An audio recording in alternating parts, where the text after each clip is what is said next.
seWicknel vari pachirongwa chekupa vanhu motokari munyika yeZimbabwe vobvunza ruzhinji rwenyika yeZimbabwe vachiti ivo ndiani waunoda kuti apiwe motokari next, mushure mekunge vabva kupa XQ pamwe chete naFerdinand.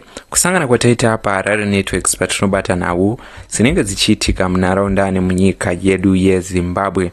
Tichiti kana pana vachangosvika, kindly press our subscribe button nekutena notification. Kusubscribe is for free. Tinokutendai nevese vari kutsigira our YouTube channel. Today we have news of Wicknel Chivhayo, vanhu vari kuzivikanwa nekupa mapublic figure emunyika yeZimbabwe dzimotokari.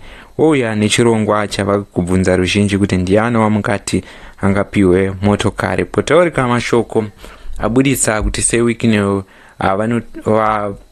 paita comment achiti iye I think HKD boss is the next. Zvaita kuti Wicknel vareply pamusoro pechitiko ichi. Vanoti Freeman HKD anokwanisa kuwana motokari kunyange zvazvo vaive vakambomu maka zvishoma pamashure apo.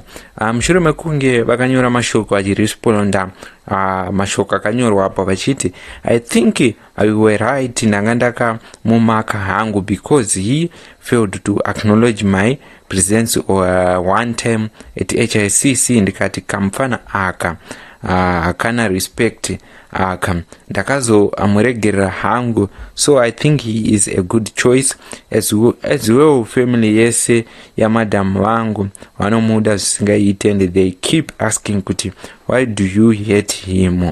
Ndo mashoko aSeWicknel. So vanhu pavanzwa izvi vatanga kungoti congratulation kuna Freeman, sezvo Freeman ndiye mumwe wevaimbi angasati apiwa motokari na Wicknel. Wakati never accept a gift that comes with disrespect.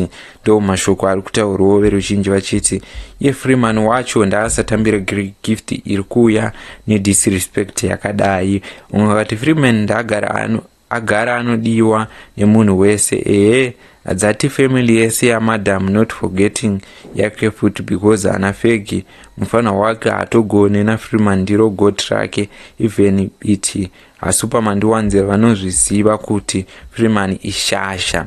Ndo mashoko everuzhinji. Vamwe vakati manje uyu akasiyana nakala dzaambofa akati sorry. Vamwe vakati ndiri ini Freeman ndobva ndairamba mota yake iyoyo. Chii chakadaro kuita seamanikidzwa kunge akumbirwa ngaakwane Wicknel.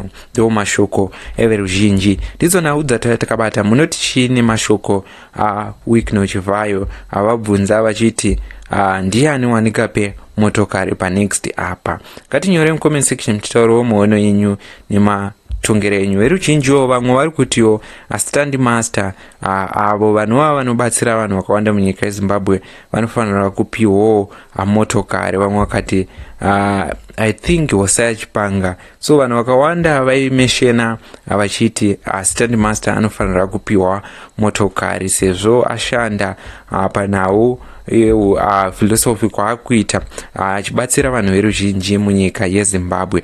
What's your take on this issue? What's your take on this news? This is the news that takabata pano pachannel yenyu yeHarare Networks.